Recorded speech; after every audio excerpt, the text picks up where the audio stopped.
Hello out there YouTube, it's Canvas66. I am bringing to you a review of the Tamiya German tank destroyer Marder 3.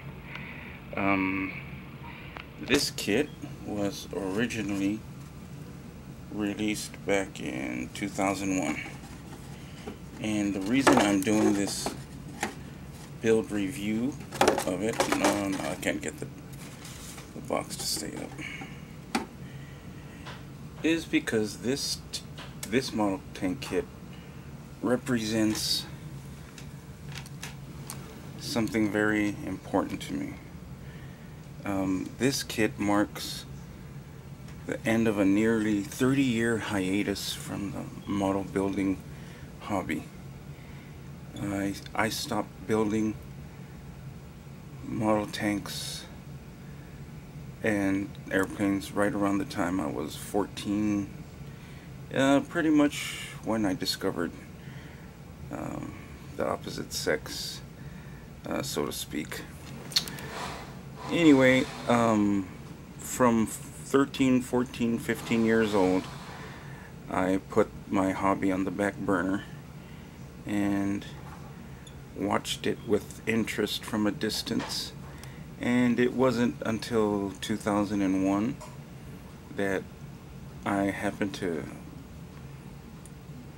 for some reason, I saw a review of this kit somewhere in some magazine or something, and there it was, the Tamiya Marder 3, which was a brand new tooling on my favorite chassis, the Panzer 38T, which was made in Czechoslovakia and annexed by the Germans during World War II. The 38T chassis was also the basis of the Hetzer and several other versions of tank destroyer, as well as some anti-aircraft that did not have very great numbers. And what I have already done with this kit is, instead of going through the sprues and stuff, and I apologize if some of y'all were looking forward to that, but I just went ahead and built the kit. This is the chassis. As you can see, it's very, very detailed. It's something new for me in that Tamiya did not use the slide molding technology on the lower hull, which means you actually have to put the hull together from bottom, side pieces, rear, and forward. And this is the Pak 36, which was a captured Russian anti-tank gun that the Germans made improvements to and mounted it on tank destroyers. And let me get the lid off. Here are the instructions. Typical Tamiya. The only tracks provided are the Tamiya flexible styrene tracks. Here are 2 extra sprues with some extra bits I may use, and the wheels, the drive sprockets, and the seats for the crew, which I can only find one. Let me get everything in there for you. And I kept these separate for painting. The crew I don't know if I'm going to use, because I'm going to paint it in part 2 of this video, which is a start to finish video. And this one I'm showing the end result, for me, of building this kit. Now, this is the 3rd one that I have purchased of this marvelous tank destroyer, and I've had it in my stash for about 7, maybe 8 years.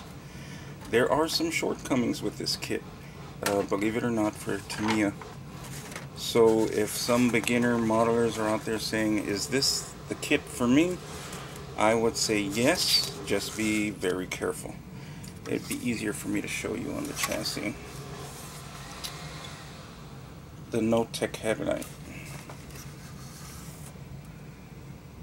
The mounting bracket on it doesn't have a clear locator, and the instructions are kind of vague.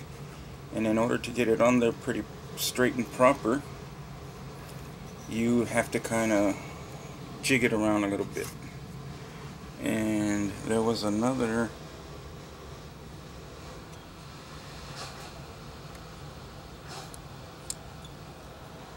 inside the chassis, most of that detail is hidden. Oops. These are very flimsy. You may want to do like I did not do and just leave them until after painting. And there are a few elements to the gun that it doesn't tell you, but you do need to kind of figure out the locations for yourself. The instructions are nothing new from Tamiya. We're all used to their clear instructions.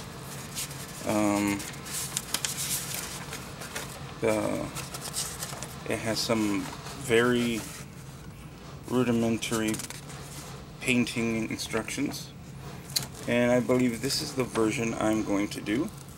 That is from the 15th Panzer Division, 33rd Tank Destroyer Battalion, North Africa, 1942. It's because it's painted in the German gray, and over the top it has faded Africa Corps yellow, and that is the scheme I'm going to do. So in the next video I'm going to show you part 2 of this, and where I begin priming and laying the base coats down. And so for now, that is all. And if you guys have any questions or comments or anything of the sort, please, as always, leave them down below. I'll be happy to answer each and every one of them. And there it is. It's going into storage for right now until I get everything I need to get ready to start with part 2. Okay, well, thank you so much, YouTube. You guys have been great, and y'all have a good one.